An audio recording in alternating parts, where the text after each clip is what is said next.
Jean-Michel Apathy, il y a une perquisition chez Rachida Dati hier à son bureau de la mairie du 7e arrondissement et à son domicile.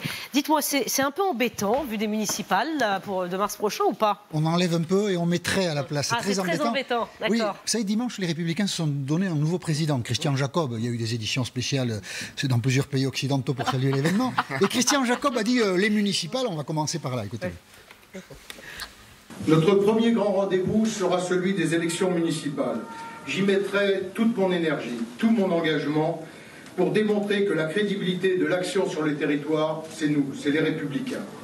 Et oui, c'est les Républicains, mais le problème, c'est que Rachida Dati perquisitionnée chez elle et dans le bureau du 7e arrondissement. Alors, la justice cherche à savoir, c'est une enquête préliminaire qui est ouverte depuis ce printemps. Comment, dans quelles conditions, pourquoi Carlos Ghosn, PDG de Renault, a rémunéré 900 000 € entre 2010 et 2012 l'ancienne garde des Sceaux. Et alors, enquête préliminaire, perquisition, ça veut dire possible mise en examen. Christian Jacob était prêt à investir Rachida Dati pour les municipales à Paris, parce que de toute façon, la droite n'a personne d'autre d'ici à 15 jours, mais il y a le syndrome Fillon qui guette, et donc du coup, la droite est un peu toute nue, on peut employer une autre expression, oui, pour les élections municipales qui arrivent à Paris, et ça c'est un vrai coup dur et dans les autres grandes villes, pour la droite.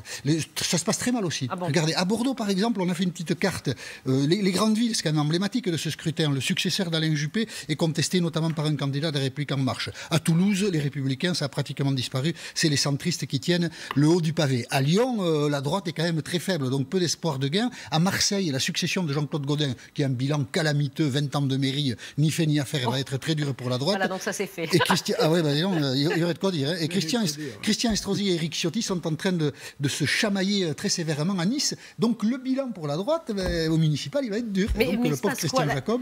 Oui, la droite n'arrive pas à se reconstruire. Non, depuis l'échec Fillon, la disparition de Nicolas Sarkozy, la droite n'arrive à rien, ça c'est clair. De leur côté, les socialistes n'arrivent pas à grand-chose non plus. Vous vous rendez compte que quand même, si vous êtes militant socialiste, qu'est-ce qu'on vous propose aujourd'hui? Le retour de François Hollande et de Bernard Cazeneuve. Youpi, hein, vous voyez ce que je veux dire? Ça donne envie. Donc, droite et gauche, ça disparaît. Alors il y a des gens qui disent « Oh, Emmanuel Macron, il organise tout ça pour n'avoir que Marine Le Pen face à elle. » On va écouter, tiens d'ailleurs, Bruno Retailleau, Nicolas Dupont-Aignan, qui plaident cette thèse, et puis après je vais vous dire ce qu'il faut en penser. Écoutez-les. On s'enferme définitivement dans un duel perpétuel entre Madame Le Pen et Monsieur Macron. Et c'est une assurance tout risque, si j'ose dire, une assurance vie pour le chef de l'État. Mais je refuse ce duo infernal, car en fait, La République En Marche et Emmanuel Macron a besoin du Rassemblement National pour gagner.